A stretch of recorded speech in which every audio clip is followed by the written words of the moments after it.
Torcedor do Cruzeiro é óbvio que não está nada satisfeito com o último resultado, né? O resultado contra a equipe do Santos, uma derrota de virada dentro de casa, com o Mineirão lotado, o maior público do ano até aqui no Gigante da Pampulha.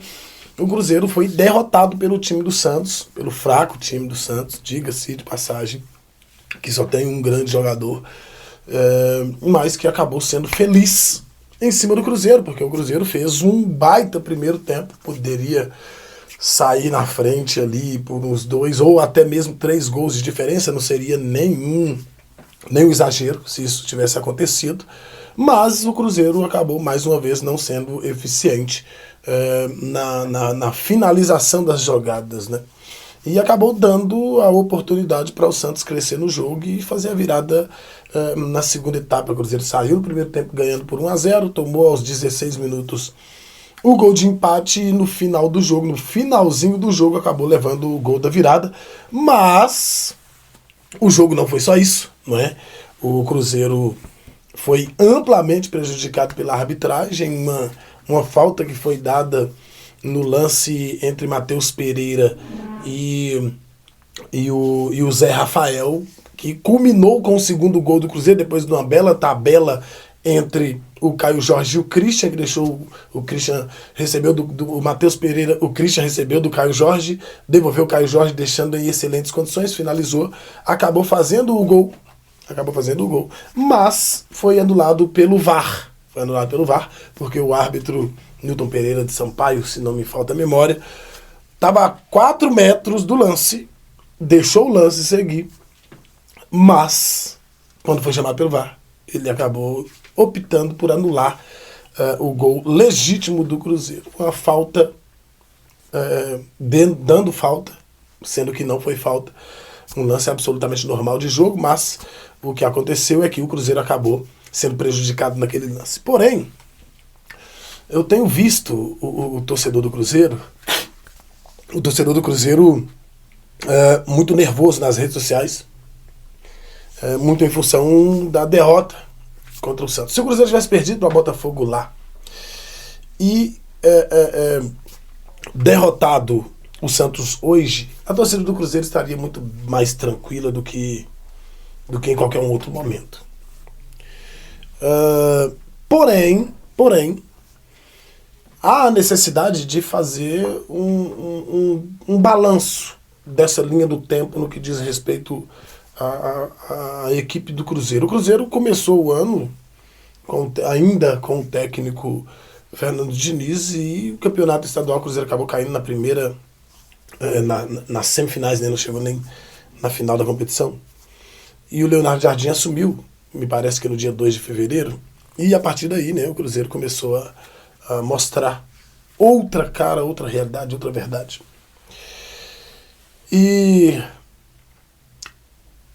se você pegar qualquer torcedor cruzeirense e perguntar para ele se ele acreditava que o Cruzeiro estaria na posição de tabela que está hoje, o Cruzeiro é o segundo na tabela de classificação, com um aproveitamento de quase 64%, nenhum torcedor do Cruzeiro, por mais otimista que fosse, ele cogitaria a possibilidade disso estar acontecendo. Porque, na realidade, o que todo mundo espera é o Palmeiras e o Flamengo, Flamengo e Palmeiras, Palmeiras, Flamengo, Flamengo e Palmeiras. Os dois estão ali. O Cruzeiro está entre os dois. Flamengo em primeiro, Cruzeiro em segundo, Palmeiras em... mas tem jogos a menos? Não. Eu estou falando da tabela. Vamos ver os outros jogos quando forem jogados, se eles conseguirão pontuar e ultrapassar, no caso, o Palmeiras, ultrapassar o Cruzeiro, talvez até mesmo o Botafogo. No Botafogo acho que não ultrapassa mais, porque o Cruzeiro acabou vencendo eles, não é? O torcedor do Cruzeiro, ele precisa olhar por esse lado. Mesmo porque o Cruzeiro deixa claro a cada entrevista, a cada aparição, a cada comentário de algum gestor esportivo do clube, que o Cruzeiro não montou o time para vencer nessa temporada. Pode vencer? Claro que pode, porque é futebol e tudo pode acontecer. Mas a projeção do Cruzeiro não é para essa temporada. É para a temporada seguinte. É dentro deste contexto que o torcedor do Cruzeiro precisa fazer uma análise de um todo e não de um momento específico de oscilação de 6 jogos. Nos últimos 6 jogos, o Cruzeiro acabou vencendo apenas 2 e isso incomodou bastante o time do Cruzeiro. Em 21 partidas, o Cruzeiro conta com 2 derrotas. Gente, quem é que pensava que isso iria acontecer com o Cruzeiro nessa temporada? Na cabeça de quem que isso passava?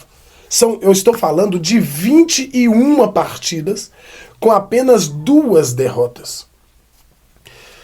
Se isso não é campanha para conquistar título, eu não sei mais o que é. Porque dentro dessa campanha você está falando aí de campeonato brasileiro, de Copa do Brasil e até mesmo do campeonato estadual.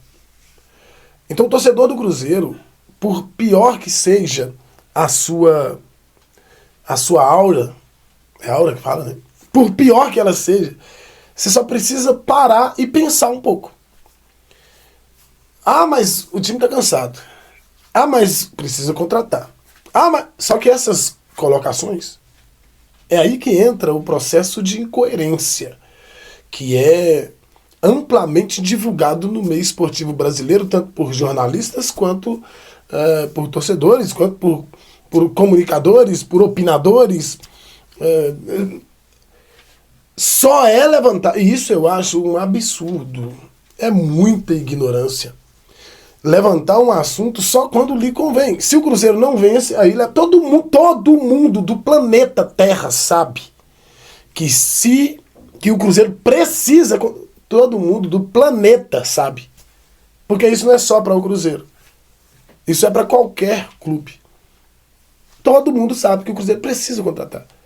Só que a leviandade ela é tão grande que este ponto, este assunto, ele só é levantado no momento oportuno. São oportunistas. Isso se chama oportunismo. Goste você ou não goste. Pode falar o que você quiser aí no comentário que eu tô cagando literalmente e andando.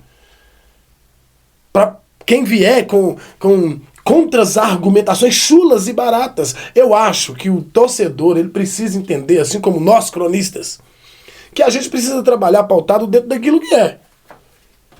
Quando o Cruzeiro venceu 8 partidas, me parece, alguma coisa desse tipo, alguém falou no jogo contra o Botafogo que o Cruzeiro ia precisar fazer novas aquisições? Alguém falou? Eu acho que só tem que ser falado aquilo que a gente entende que é sempre que tivermos a oportunidade. E não sempre, e não criar essa oportunidade dentro de uma situação adversa. Isso se chama oportunismo e não avaliação. A avaliação ela tem que vir em cima da derrota também. Cadê? Tem que falar em cima da derrota. Não é falar só em cima da vitória, porque fica muito fácil. Trabalhar desse jeito fica muito fácil. Opinar desse jeito fica muito fácil. Quando eu estava ganhando, ninguém falava isso. Agora começa a perder, oscila aqui, perde ali, empata cá. Ah, tem que contratar, esse elenco é fraco. Não tem banco. O banco não presta. Os jogadores. Tem coisa que é difícil da gente controlar. Tem coisa que é difícil pra gente analisar. Tem coisa que é difícil pra gente avaliar.